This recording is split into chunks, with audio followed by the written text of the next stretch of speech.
Megastar Prabhas ఇటీవలే రాజాసాబ్తో చేదు ఫలితం అందుకున్న సంగతి తెలిసిందే. మారుతి దర్శకత్వం వైఫల్యంతో పాటు బ్యాడ్ సీజన్ ఎంచుకోవడం తీవ్ర ప్రభావం చూపించింది.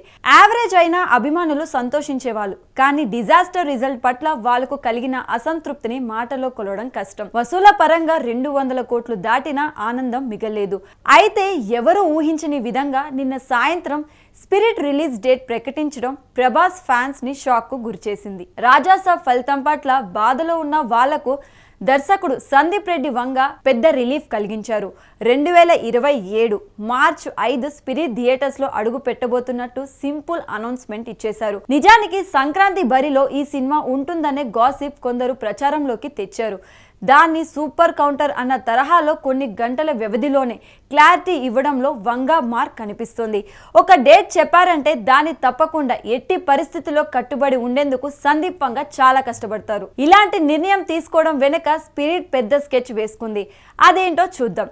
ప్రభాస్ సినిమా బిజినెస్ రేంజ్ దృష్టిలో పెట్టుకుంటే సంక్రాంతి లాంటి సీజన్లో రావడం ఎంత మాత్రం ఆమోదయం కాదు. ఎందుకంటే బ్లాక్ బస్టర్ టాక్ వచ్చినా సరే రెవెన్యూ వేరే సినిమాలతో పంచుకోవాల్సి ఉంటుంది. థియేటర్ పంపకాల్లో ఇబ్బందులు తలెత్తుతాయి. మనశంకర్ వరప్రసాద్ గారు విషయంలో ఇదే జరుగుతుంది. రవితేజ, శర్వానంద్, నవీన్ పొలిశెట్టి లాంటి మిడ్ రేంజ్ హీరోలతోనూ ఫైట్ చేయాల్సి వచ్చింది. డార్లింగ్ కనుక సోలోగా వస్తే పాన్ ఇండియా రేంజ్ లో జరిగే అరాచకం వేరే లెవెల్లో ఉంటుంది.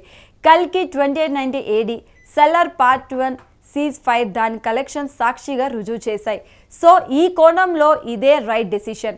మరొక యాంగిల్ ఏంటంటే ఇలా మార్చ్ 5 మీద కర్చీఫ్ వేయడం వల్ల ఇతర నిర్మాతలకు ఒక స్వీట్ వార్నింగ్ ఇచ్చినట్టు అవుతుంది.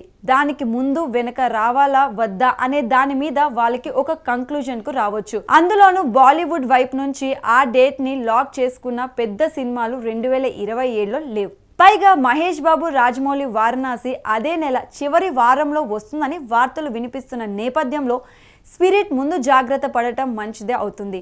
ఒకవేళ ట్రేడ్ నుంచి ఏదైనా ఒత్తిడి వస్తే మేము ముందే చెప్పాం అనే అడ్వాంటేజ్ స్పిరిట్ బృందానికి ఉంటుంది. ఎలాగో ఫౌజీ ఇదే ఏడాది దసరా లేదా దీపావళికి వస్తుంది కనుక దానికి స్పిరిట్ కి 5-6 నెలల గ్యాప్ ఉండటం అవసరం. తృప్తి డిమ్రీ హీరోయిన్ గా నటిస్తున్న స్పిరిట్ లో కొరియన్ నటుడు డాన్లీ విలన్ గా నటించడం మెయిన్ అట్రాక్షన్.